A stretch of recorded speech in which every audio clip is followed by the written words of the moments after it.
qu'est-ce que vous pensez du dicton « l'argent ne fait pas le bonheur ». Alors, dans la chronique d'aujourd'hui, je vous partage des stratégies pour atteindre l'abondance financière. Alors, je me présente, mon nom est Stéphanie Milot, je suis conférencière et auteure et vous le savez, ma mission est de vous donner des outils pour améliorer votre vie. Et aujourd'hui, oui, j'avais envie de vous parler d'argent. Je sais que pour bien des gens, l'argent, c'est un sujet tabou. Mais en même temps, on doit réaliser une chose, l'argent, c'est quand même quelque chose qui nous permet d'avoir de la sécurité, d'avoir la liberté de faire des choix, de choisir avec qui on va travailler, par exemple, de choisir le nombre d'heures qu'on va travailler. Bref, l'argent nous permet aussi d'aider des gens autour de nous. Alors, j'avais envie qu'on parle aujourd'hui d'argent parce que malheureusement, trop de gens ont ce rapport difficile avec l'argent. Et c'est ce qui m'amène à vous parler de vos croyances. Très souvent, lorsqu'on veut atteindre l'indépendance financière, mais qu'on n'y arrive pas, ou que depuis plusieurs années, on réalise qu'on en voudrait plus, mais qu'à chaque fois qu'on met en place dans notre vie des stratégies pour avoir plus d'argent, on réalise que certaines personnes vont s'auto-saboter. Et ce que j'ai réalisé, c'est que ça part beaucoup de nos croyances. Qu'est-ce que vous croyez par rapport à l'argent? Et je prends une minute pour vous énoncer quelques croyances. Il y en a certaines que vous aurez sûrement déjà entendues. Il y en a peut-être que vous avez aussi. Première croyance, les gens riches sont avides et malhonnêtes. Est-ce que vous avez cette croyance? Si je réussis, mes amis vont être jaloux et vont arrêter de m'aimer. Hein? Pensez-vous que si du jour au lendemain, vous aviez un succès financier incroyable, vous perdriez vos amis? Je ne suis pas meilleure que mes parents, alors je ne devrais pas gagner plus d'argent qu'eux. Est-ce que vous avez déjà entendu cette croyance? L'argent est la racine de tous les maux.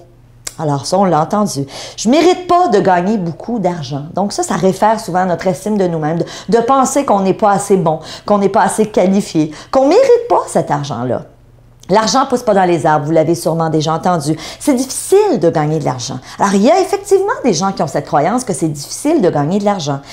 On ne peut pas se permettre d'acheter ça. Peut-être que vos parents vous ont dit ça quand vous étiez jeune. Donc, une multitude de croyances. Et très souvent, une croyance qu'il faut savoir, c'est que c'est au niveau inconscient. À partir du moment où vous m'entendez peut-être aujourd'hui et que vous prenez conscience que, hey, oui, c'est vrai, ça fait des années, moi j'ai toujours cru que c'était par exemple difficile de gagner de l'argent. Déjà là, ce que je viens de faire aujourd'hui avec vous, c'est d'éveiller votre conscience à dire, est-ce que c'est une bonne chose que de continuer à croire ça si je veux atteindre l'indépendance financière? Et vous savez, moi j'ai la croyance que l'argent peut me permettre d'aider les gens autour de moi, peut me permettre de faire des choix, d'être libre, d'avoir une vie où je vis beaucoup moins de pression, de stress. C'est ma croyance et cette croyance-là m'a toujours aidée. Ceci étant dit, si vous avez des croyances limitatives par rapport à l'argent, c'est très important d'apprendre à déraciner ces croyances-là. Et souvent, les gens vont me poser la question, comment je fais, Stéphanie, pour déraciner des croyances qui sont là depuis peut-être 5, 10, 15, 20, 30 ans. Hein, on a acheté des choses souvent dans notre jeune âge et ça nous a suivis toute notre vie. Aujourd'hui, peut-être que vous en prenez conscience. Alors, comment déraciner ces croyances? Je vous pose premièrement la question et je vous invite à faire l'exercice après avoir écouté cette vidéo. Posez-vous la question, qu'est-ce que l'argent représente pour moi? Et vous allez compléter cette phrase. L'argent, c'est. C'est quoi l'argent pour vous? Si vous aviez à compléter cette phrase, l'argent c'est, vous écririez quoi? Et déjà, ça va vous donner un indice à savoir quelle est vos croyances et votre relation avec l'argent. Est-ce que pour vous, l'argent, c'est un paquet de problèmes? Est-ce que pour vous, l'argent, c'est de la chicane? Est-ce que pour vous, l'argent, c'est compliqué? Ou encore, est-ce que pour vous, l'argent, c'est la liberté, c'est la paix intérieure, c'est la sérénité, c'est le pouvoir d'aider les autres? Donc, quel est votre rapport avec l'argent? Ensuite, on doit détruire ces croyances-là. Comment? Donc, on revient à notre déracinement. Très simple, en vous posant les questions suivantes. Premièrement, en quoi la croyance que j'ai est ridicule? En quoi est-ce que la croyance que j'ai est énumérez vos croyances. Alors, si par exemple, je reprends une croyance que j'ai écrite tout à l'heure. Si je réussis, mes amis seront jaloux et vont arrêter de m'aimer. Mettons que vous avez cette croyance-là. Posez-vous la question, en quoi cette croyance-là est ridicule? Est-ce que c'est vrai? Et honnêtement, si dans le groupe d'amis que vous avez, il y a une personne qui, parce que vous réussissez soudainement financièrement, se retourne contre vous, ne vous parle plus, est-ce qu'on est d'accord que de toute façon, ce n'était pas une vraie amie ou un vrai ami? Donc, en quoi la croyance que j'ai est ridicule? Deuxième question à se poser, qui a dit ça? Qui a dit que l'argent, c'était difficile à gagner? Ah, ben c'est mon père qui a toujours dit ça, parce que mon père avait cette croyance-là. Mais la réalité, c'est que, est-ce que votre père avait du succès financièrement? Donc, qui a dit que la croyance que j'ai achetée, qui l'a dit premièrement, et qui vous dit que c'est vrai? Troisième question que vous pouvez vous poser pour déraciner vos croyances. Qu'est-ce qui va m'arriver si je n'abandonne pas cette croyance? Qu'est-ce qui va arriver si je continue à croire que c'est dur de gagner de l'argent? Que je continue à croire que les riches sont tous des gens malhonnêtes? Si je continue à croire que je ne mérite pas de gagner de l'argent, ben, qu'est-ce qui va arriver? Quel est le prix à payer à plus ou moins long terme? Vous allez continuer à ne pas être dans l'abondance financière. Donc, évidemment, vous devez être très conscient qu'il y a un prix à payer lorsqu'on a des croyances limitatives, entre autres par rapport à l'argent, mais par rapport à n'importe quelle sphère de notre vie. Quatrième question que vous pouvez vous poser pour défaire votre croyance.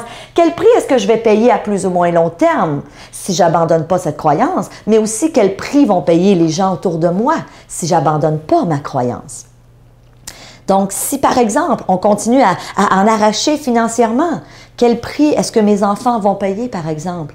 Quel prix est-ce que moi, je vais payer, ma famille? Est-ce que je vais continuer à avoir des soucis, à vivre du stress? Donc, souvent, le prix est très cher payé. Allons plus loin. Allez vous chercher des contre-exemples. Pour défaire une croyance, la meilleure façon, souvent, est d'aller se chercher des contre-exemples. Donc, par exemple, si vous avez la croyance que les gens riches sont tous malhonnêtes, est-ce qu'il existe au moins une personne dans ce monde qui a réussi financièrement et qui est honnête? Et moi, je peux vous dire que oui, il y en a plein. Allez vous chercher des exemples de personnes qui ont réussi financièrement et qui sont des contre-exemples de votre croyance. Vous croyez que l'argent, c'est difficile à gagner? Allez jaser avec des gens qui, eux, ont une croyance tout à fait opposée, qui, eux, ont toujours eu la croyance que c'était facile de gagner de l'argent. Et évidemment, si tu crois que c'est facile d'en gagner et que tu vas toujours en gagner, bien, évidemment, c'est ce qui risque de t'arriver. L'inverse est aussi vrai. Donc, aller chercher des contre-exemples, c'est souvent la meilleure façon pour se défaire d'une croyance qui est enracinée depuis très longtemps. Donc, j'espère que ces petits conseils vous auront aidé. Et en terminant, vous savez, très souvent, je le dis d'entrée de jeu, il y a des gens qui associent une connotation négative au fait de vouloir réussir financièrement. Et je peux vous dire une chose, j'ai envie de vous partager quelque chose. Posez-vous la question, de quelle façon est-ce que je pourrais aider avec mon argent? Et j'ai eu le privilège de rencontrer il y a quelques semaines un homme qui s'appelle Pau Gasol. Peut-être que vous le connaissez. C'est un des meilleurs joueurs des Lakers de Los Angeles au basketball. Et j'étais dans un congrès et Pau était assis à la même table que moi tout le week-end. Alors, on a eu l'occasion d'échanger beaucoup. Et en discutant avec cet homme qui, évidemment, vit dans l'abondance financière et multimillionnaire, j'ai découvert un homme de cœur, un homme qui a une fondation qui aide des enfants dans le besoin. Et j'ai vraiment réalisé, je savais déjà de toute façon, qu'il y a effectivement des gens qui ont beaucoup, beaucoup, beaucoup d'argent, ce qui est son cas, et qui effectivement redonnent aux autres, redonnent à leur façon. Lui, c'était par son œuvre de charité. Mais de quelle façon? Et ça, souvent, ça va vous réconcilier avec ce concept de dire, si un jour j'ai beaucoup d'argent, de quelle façon est-ce que je pourrais aider autour de moi? Les gens proches et peut-être même aussi les inconnus. Alors, je vous laisse là-dessus. Donc, travaillez sur vos croyances. Je vous souhaite plein d'abondance dans votre vie à tous les niveaux. En terminant, c'est l'été. Alors, je vous propose, si vous avez envie de continuer votre cheminement, votre développement personnel, on a une promotion estivale pour un temps limité. Donc, on vous offre mon livre « Le succès, ça s'apprend ». Est-ce que vous pensez que le succès, on peut l'apprendre? Oui, bien sûr. J'ai écrit un livre sur le sujet. Et en plus, le coffret DVD. Prenez le contrôle de votre vie. Donc, on parle de plus de 5 heures de formation sur DVD que vous pourrez écouter dans le confort de votre foyer. Des stratégies que vous allez voir dans ce coffret-là pour améliorer drastiquement votre vie. Alors, on vous offre pour cet été cette offre-là à 50%. Vous avez toute l'information au bas de la chronique. Vous voulez continuer à vous améliorer, je vous invite à profiter de cette offre parce que ça se termine très bientôt.